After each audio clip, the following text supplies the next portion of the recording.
Hey guys, welcome back to The Readers. I hope you are having an amazing day. Let's get right into the stories. The first one is Pro Revenge Story. This one is not technically my revenge, but some revenge I got to see up close and take joy from, and slightly participate in. The background is most of the story, so this will be a little long. Trigger warning for self-harm. I was in the Navy and stationed on the submarine base in Connecticut back in 2021. I had a friend I met in boot camp, and we were in the same class for our A school, Navy job training. We'll call that friend Alex. Now, Alex wasn't the most physically fit guy. He was short, kind of chubby, and wore glasses. However, Alex was really smart, and as the sonar technician he was meant to be, he would have been amazing. He had a pragmatic way of looking at things I really valued in a friend, and I know it would have made him successful if he had made it out to the fleet. The guy could calculate sound trajectories in his head faster than our computers sometimes, I once told another friend. Absolutely brilliant with patterns and acoustics.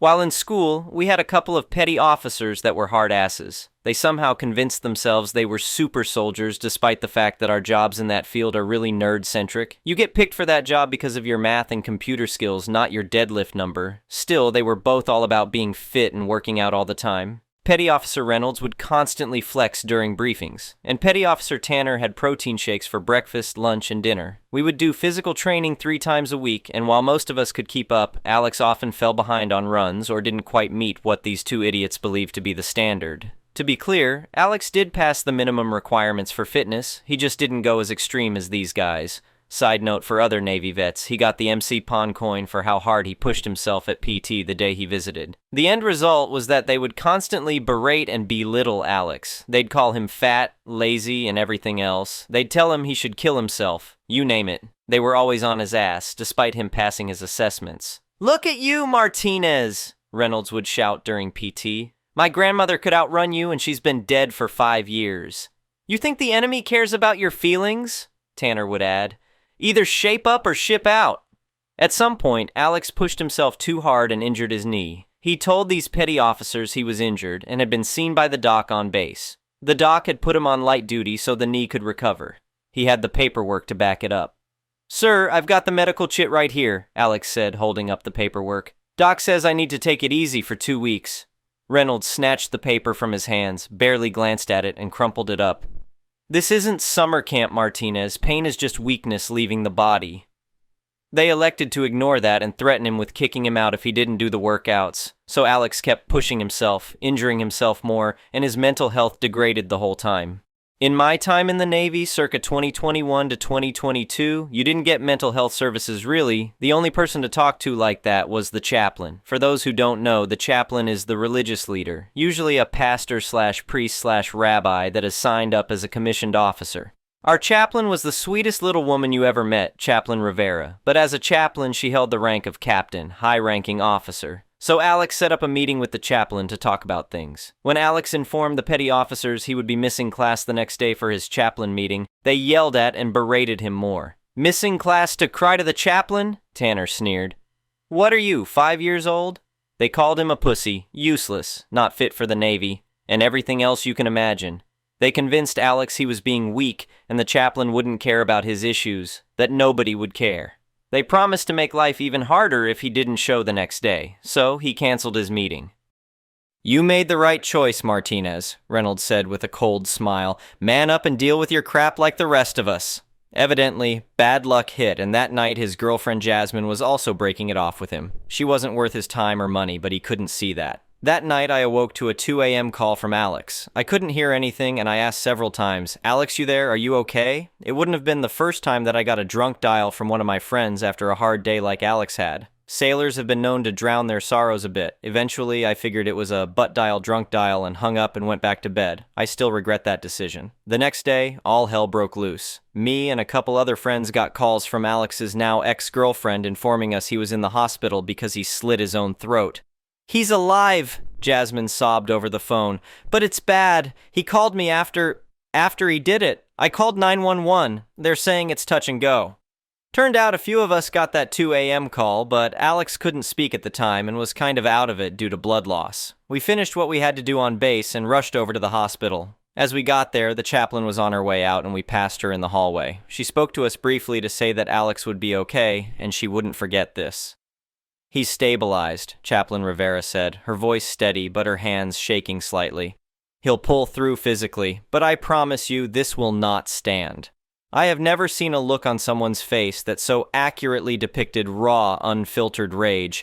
It took us all by surprise because she was such a small, sweet, and personable lady. But the look in her eyes, you could just tell she wanted someone to pay for this. She wanted revenge, and we all knew she wore the kind of rank that could get it done. We visited Alex, who could barely talk, but he told us the story of what had happened, what he was thinking at the time, and how glad he was it didn't work. "I just wanted it to stop," he whispered, his voice raspy through the bandages. "But as soon as I did it, I knew I made a mistake. I didn't want to die. I just wanted the pain to end." Apparently it was cold enough that the blood clotted on the outside of his neck and made a kind of patch that kept him alive long enough for the EMS to find him and get him to a hospital. The doctor said he missed his carotid by about a millimeter. A week went by and we hadn't heard anything until we got called in by Chief Ramirez of the training command, the boss to these petty officers. He said he wanted to check on the rest of us and make sure there weren't any other issues with these guys he wasn't aware of, and that we were all okay. "I need to know if there were any other incidents with P.O. Reynolds and P.O. Tanner," Chief Ramirez said, his face grave. "Don't hold back. This is serious." I let him know about an ass-chewing he gave me a few months back, that I was really set up by these guys and they had lied to him. My friends cited a couple other examples of their own, with these guys being generally crappy, dishonest people. "They told me I was late for muster when my watch had just ended," my friend Kim said. "Then they made me do push-ups in the rain for an hour. I don't think it mattered. I think their fates were already sealed, and we were being asked for more ammo to bury them with. The next day, they were nowhere to be found, and we were introduced to new instructors who would be taking over our training permanently. After class, I decided to stop by and ask the chaplain what happened. She told me she had never been more disgusted by the actions of a sailor than these two guys who convinced someone not to come see her. In my 15 years as a chaplain," she said quietly, "I've never seen such a deliberate attempt to cut someone off from help. They might as well have handed him the knife themselves." She teared up a bit, regretting that she didn't get the chance to help Alex before he made his attempt. In her mind, it was these two that precipitated and enabled Alex's attempt. So on to the revenge. The chaplain told me she went to Admiral Johnson in charge of the entire base and demanded their immediate discharge. He granted it. Both petty officers were immediately processed out with dishonorable discharges. I can't remember the exact charge I heard they cited for it, but I know the Navy has a way of selling BS on paper when they want a certain outcome, especially officers at that high level. "The Admiral didn't even hesitate," Chaplain Rivera said. "He looked at the evidence and said, 'These men do not represent what the Navy stands for.' And that was that. So basically, they get no VA benefits of any kind, got kicked out of the base housing they lived in, and could probably only find work at a gas station or under-the-table stuff somewhere. Also, I know from someone else who got the boot that the Navy only pays for a single bus ticket to get you back home, not your family or any of your belongings. When you have a discharge like that, no company with DoD contracts is allowed to hire you. That includes McDonald's, because they have stores on bases throughout the country, Taco Bell, Subway, etc. None of them will give you a job. They can't, and they don't want to anyway. So I don't know where these guys went or what became of them, but I know their lives were irrevocably ruined. One of them had about 18 years in, so he was 2 years from retirement and lost it all. The other was at about 12 years, so he also lost a lot. Wherever they are now, I'd be very surprised to hear they're making more than minimum wage. Reynolds was planning to buy a boat with his retirement money, I overheard one instructor say to another. Now he can't even afford a pool float. As for Alex, well, he made a full recovery. He got a full medical discharge, which is an honorable discharge that meant E5 pay for the rest of his life, full benefits, and a referral to a counselor in his home state once he got back there. All paid for by the Navy. "I've got a second chance," Alex told me before he left the base. "I'm not going to waste it." We lost touch over the years, but I did see on Instagram he got himself together, became an emergency dispatcher, and got married to a woman who actually appreciates him for who he is. The next one is an entitled people story. I bought my first house about 6 months ago. It was a huge deal for me because I had been saving for years, and I finally found the perfect place in a quiet suburban neighborhood. The house was a bit of a fixer-upper, but that was fine by me. I had plans to renovate it slowly, doing most of the work myself on weekends. The exterior needed a fresh coat of paint, new landscaping, and some minor repairs, but the bones were solid. The day I got the keys, I was over the moon. I spent that first weekend just walking through the rooms, planning what I would do with each space. I decided to focus on the interior first since winter was coming, and I could tackle the exterior painting in spring when the weather was better. The house had been sitting empty for a few months before I bought it, so it looked a bit neglected from the outside, but I had big plans. Here's where things got interesting. My next-door neighbor, let's call her the neighbor from hell, apparently had some strong opinions about my property. I hadn't even met her yet when the problem started. I was living in my apartment still, coming by on weekends to work on the house when I got a call from a friend who lived nearby. He asked me if I had hired someone to paint my house. I told him no, I was planning to do it myself in a few months. He told me I should probably come by and check it out. I drove over immediately, and I couldn't believe what I saw. Someone had started painting my house. Not just a small section, but they were about halfway done with the entire front facade. And the color? A bright garish purple. Not a nice, subtle lavender or a sophisticated plum. We're talking about a purple so bright it looked like it belonged on a children's toy. I pulled into my driveway just as a woman I'd never met was directing 2 painters she had hired. I got out of my car and walked up, trying to stay calm. I asked her what was going on. She looked at me like I was the one being weird and explained that she was having the house painted. When I told her this was my house and I hadn't authorized any painting, she actually laughed. She said the house had been abandoned and was an eyesore in the neighborhood, and since I clearly wasn't taking care of it, she had taken matters into her own hands. She said her husband was on the Homeowners Association board and they had every right to improve properties that were bringing down property values. I told her I had just bought the house 3 weeks ago and was planning to paint it myself. I showed her the deed on my phone, which I happened to have photographed for insurance purposes. Her face went red, but instead of apologizing, she got defensive. She said that since her crew had already started and she had already paid them, I should just let them finish. She actually demanded that I reimburse her for the paint and labor since she was doing me a favor by having it painted professionally. She claimed I should be grateful because now I wouldn't have to do the work myself. I stood there for a moment, processing the absolute audacity. Then I had an idea. I told her that was fine. If she wanted to finish painting my house purple, she was more than welcome to continue. I would not stop her. In fact, I insisted she do a thorough, complete job. Every surface, every trim board, every shutter, all purple. I wanted it perfect. She seemed surprised, but pleased that I was being reasonable. She probably thought she had bullied me into accepting the situation. She said she was glad I was finally seeing sense and that purple was a beautiful color that would make the whole street look more vibrant. Here's what she didn't know. I had done my research before buying the house. The neighborhood did have a homeowners association, but it was pretty relaxed. However, they did have rules.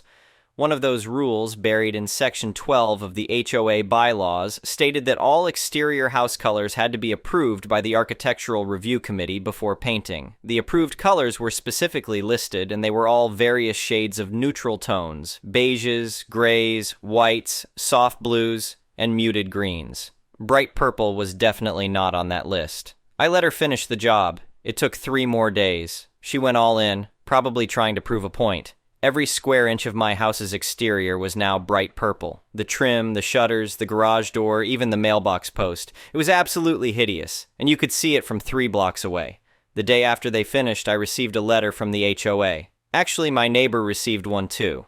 The HOA had gotten multiple complaints about the purple house that was violating the community standards. The letter informed me that I had 30 days to repaint the house in an approved color or face daily fines of $200. I went next door with my letter. My neighbor answered the door with a smug smile, probably thinking I was coming to complain. I told her I had received a letter from the HOA about the paint color. Her smile got bigger. Then I told her that since she had insisted on painting my house without permission, and since I had told her to finish the job completely as she wanted, she would be responsible for repainting it to an HOA-approved color. Her smile disappeared fast. She tried to argue that I had agreed to let her paint it.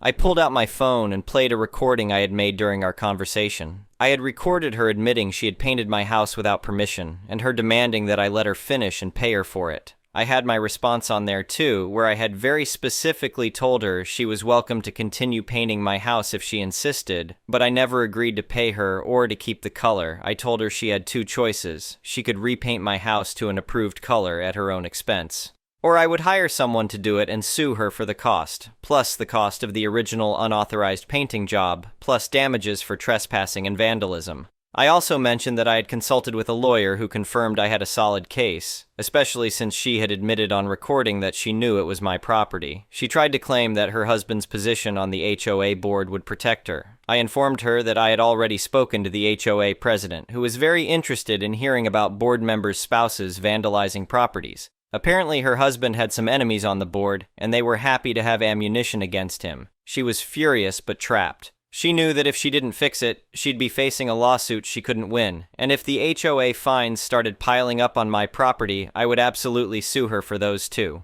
2 weeks later, professional painters were back at my house. This time, painting it a nice, neutral gray that I had selected from the HOA-approved color list. She paid for everything. The total cost was almost $8,000 because they had to do extra prep work to cover the purple, and they had to repaint everything twice to make sure no purple showed through.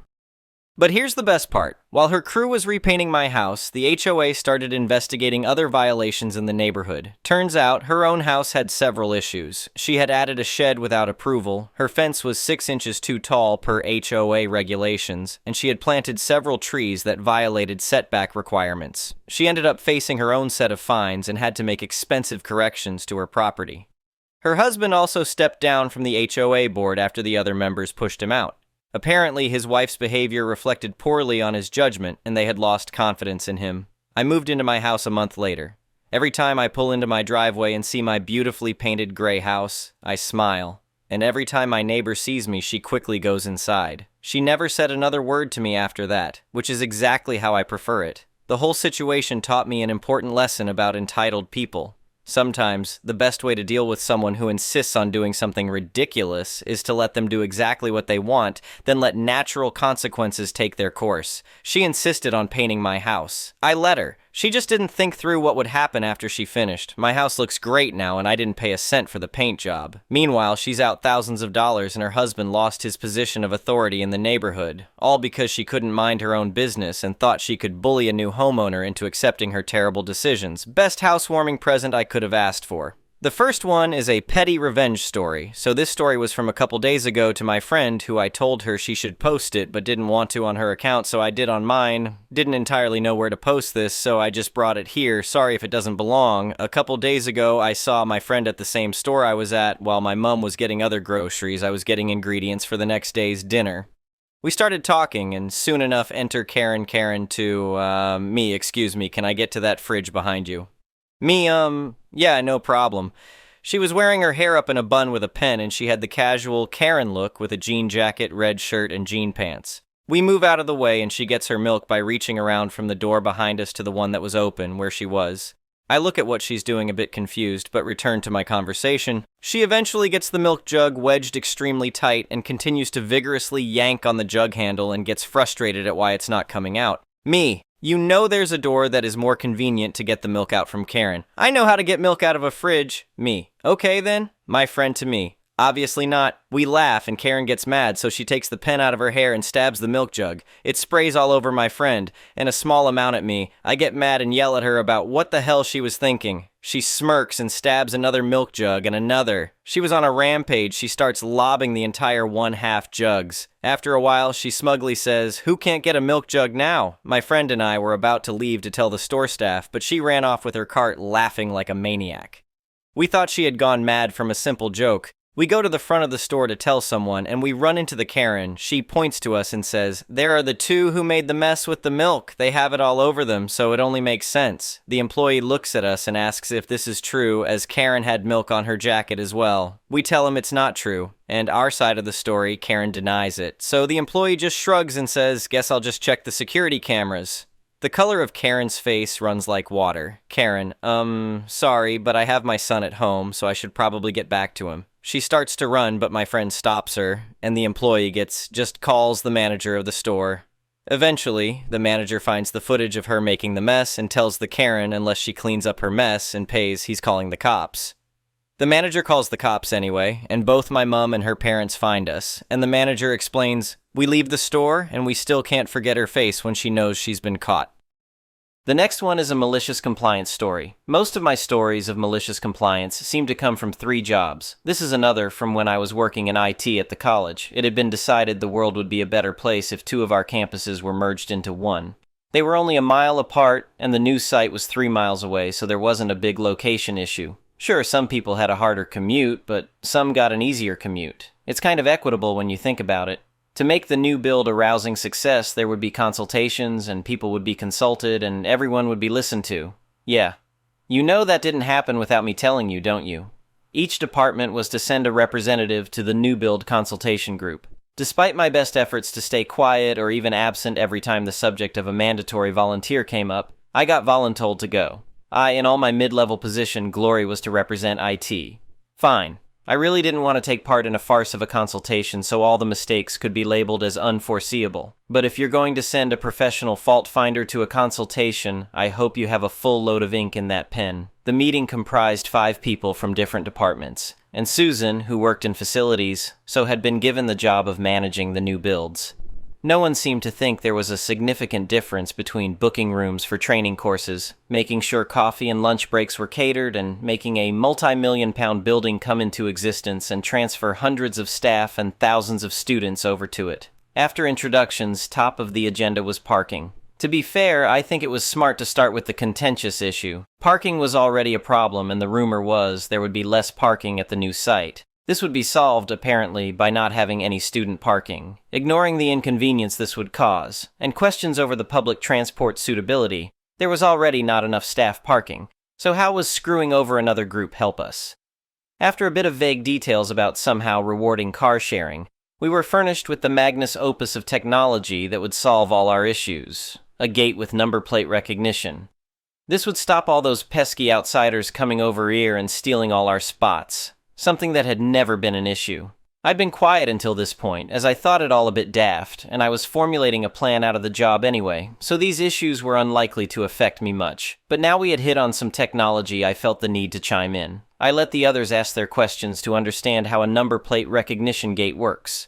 For those not aware, it's a barrier with a camera. When you pull up, it reads the number plate on the front of your car. All cars have a very standardized white front number plate in the UK. Translates that picture to letters and numbers, looks it up in a database, and if it finds a match, it opens the barrier. Once everyone understood the technology, I opened up with the problems in their happy path only thinking. OP. So Jan and I points thumb at unsuspecting woman sat next to me, car share every day and she drives. But today her car is broken, so we take mine. What happens when we get to the gate? Susan. What do you mean? OP. My number plate won't be in the system, so what happens? Susan. Well, it could be, even if you don't drive normally. OP. That assumes a level of preparation. What if it's an emergency? Susan. There will be a call button. You can speak to someone to get let in. I ignored the likelihood of that call system being managed, instead focusing on the loophole she'd just opened. OP. So I'll just be let into this carefully controlled car park with limited spaces based on my say-so? Susan. OP. And you said I could have my number plate in the system. Susan. Yes? Please to not be talking about the space issue again. OP. Which one? Susan. Which what? OP. Which number plate? I have 2 inches. Susan. You do? OP. Yes. Susan. Why? OP. Because it's illegal to use the same number plate on different vehicles. Susan. Oh, right. OP. So, can the system cope with more than one number plate? Susan. I'll check on that. While she took a note about the multiple vehicle issue, I reloaded. OP. Great. What if my other vehicle is a motorbike? Susan. I don't think that will be a problem. OP. Yes, but I'm guessing the camera is on the gate and looking at the front? Susan. Yes. OP. Motorbikes don't have front number plates. How will it read it and let me in? Susan. I'll check. She then wrote another note and brought the meeting to an end, citing time. A few weeks later, I heard from someone that there had been another new build consultation group meeting. I hadn't been invited, mission accomplished.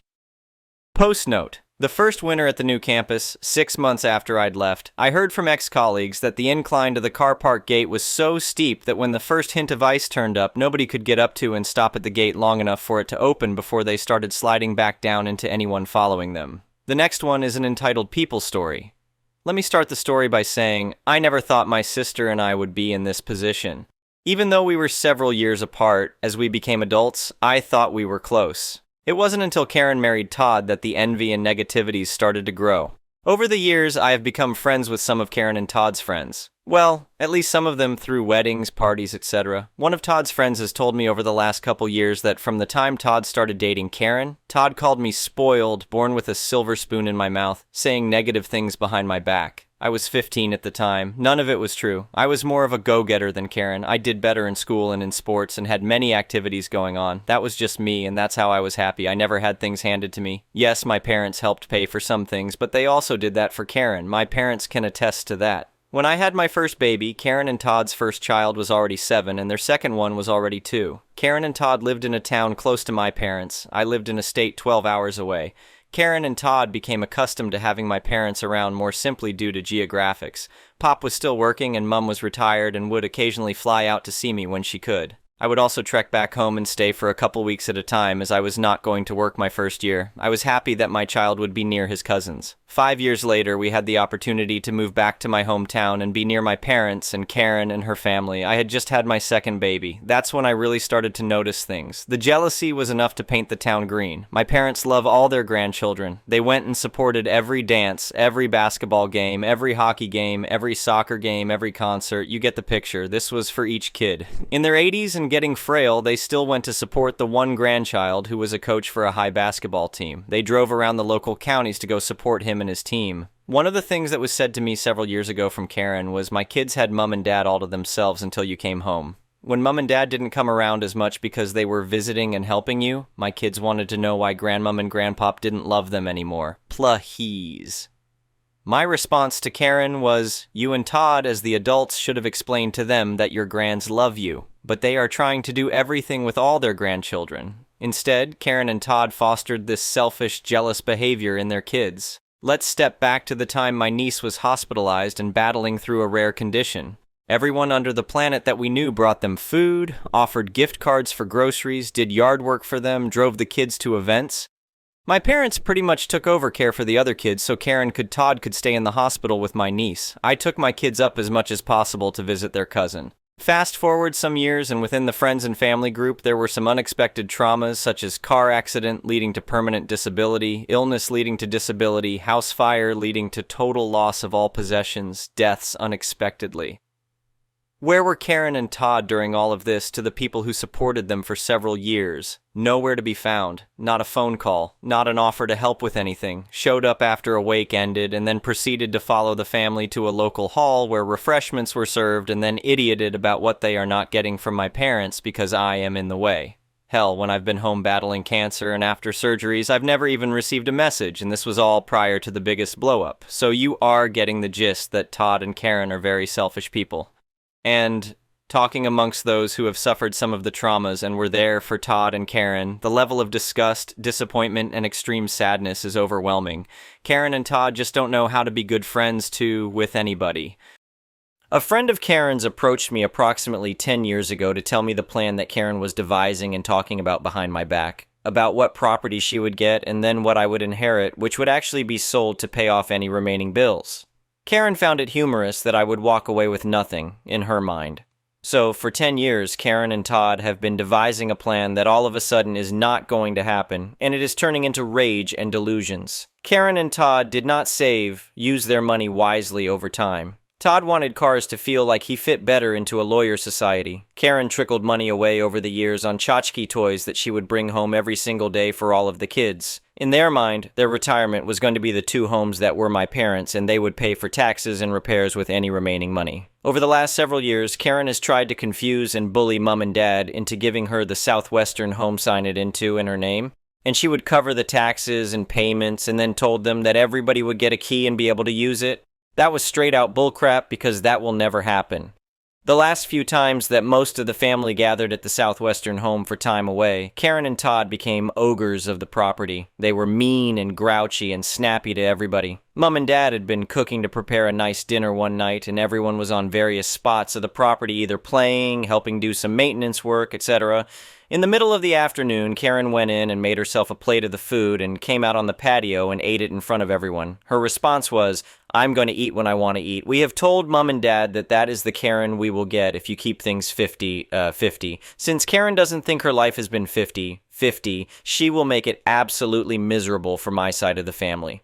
After a good tidbit from a viewer, I am seeking advice from an estate planning lawyer who specializes in inheritance disputes in the case that my parents still decide not to take Karen off as executor of the estate. That's what it is at this point. a conscious decision to leave her on if they do not do something better. They have the time and the money to go seek advice, but it seems my father wishes to not spend money on this. I know that I cannot tell my parents what to do. It is heartbreaking that they are allowing the one person who is disparaging all of our names and hurting them mentally and emotionally to take charge of their estate once they're gone. That is the only thing that I have pleaded with them about. Nothing about division of inheritances, but to please choose a neutral and sound executor. Maybe more stories to come. Anyway, thank you for watching.